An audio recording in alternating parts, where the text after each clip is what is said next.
یہ بھی بتاؤ، آپ کو روز موقع مل رہا ہے، کل بھی مل گیا، آج بھی موقع مل گیا۔ شکریہ سر، آپ کا بہت بہت شکریہ۔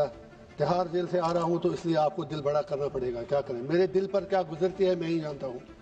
تھینک یو سر، شکریہ۔ تو میں سر یہ عرض کر رہا تھا، میں ایک انٹرسٹنگ چیز آپ کو بتاتا ہوں۔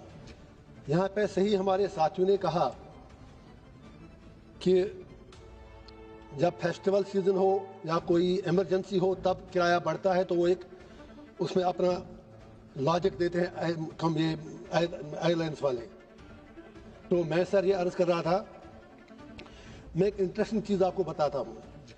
یہاں پہ صحیح ہمارے ساتھیوں نے کہا کہ جب فیسٹیول سیزن ہو یا کوئی ایمرجنسی ہو تب کرایہ بڑھتا ہے، تو وہ ایک اس میں اپنا لاجک دیتے ہیں یہ ایئر لائنس والے۔ لیکن کشمیر کے بارے میں، JNK کے بارے میں، وہاں پورے 12 مہینے ایمرجنسی رہتی ہے۔ میں بتاؤں گا سر کیسے۔ جیسے ہی ابھی آج مارچ ہے، ٹورسٹ سیزن شروع ہو گیا تو وہ بہانہ لے کے کرایہ اوپر چڑھتا ہے۔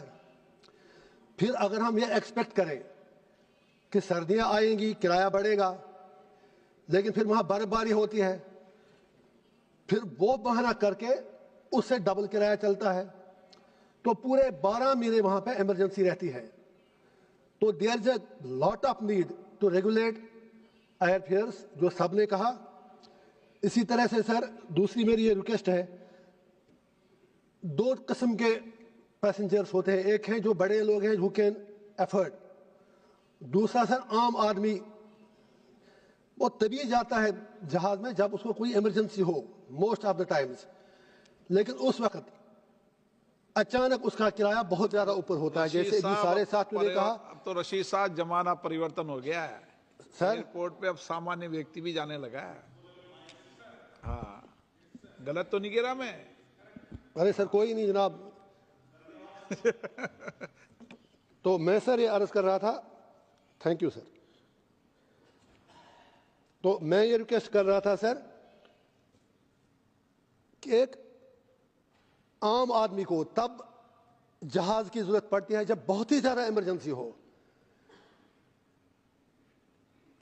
ہم نے خود دیکھا ہے، مطلب میرے علاقے میں ایک بار 2012 میں وہاں MLA تھا، تو ہمارے بنگال کے 2 مزدور کام کرتے کرتے ان کا دیہانت ہو گیا، ویل میں گر گئے۔ ان کی ڈیڈ باڈی کو لینے کے لیے لگ بھگ 5-6 گنا کرایہ ہمیں زیادہ دینا پڑا۔ تو کم سے کم آنریبل منسٹر صاحب یہاں ہیں، ان سے ہماری ریکویسٹ یہ ہے، ان کیس آف ٹریجڈیز اس وقت ایئر لائن اس میں نفع نہ کمائیں، کم از کم کسی کی ڈیڈ باڈی گھر پہنچانے کے لیے بھی اگر اس کو تڑپنا پڑے، کیا کرے گا عام آدمی۔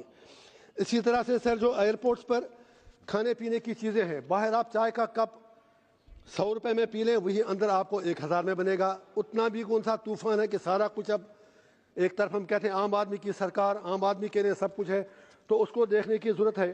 اسی طرح سے سر میری ایک گزارش ہے کہ جو ہمیں فیل ہوا کئی بار، جو ہمارے ایئر ہوسٹس ہیں، باقی ہیں وہاں پر جو سٹاف ہے، ان پر بھی ورک لوڈ کافی زیادہ ہے۔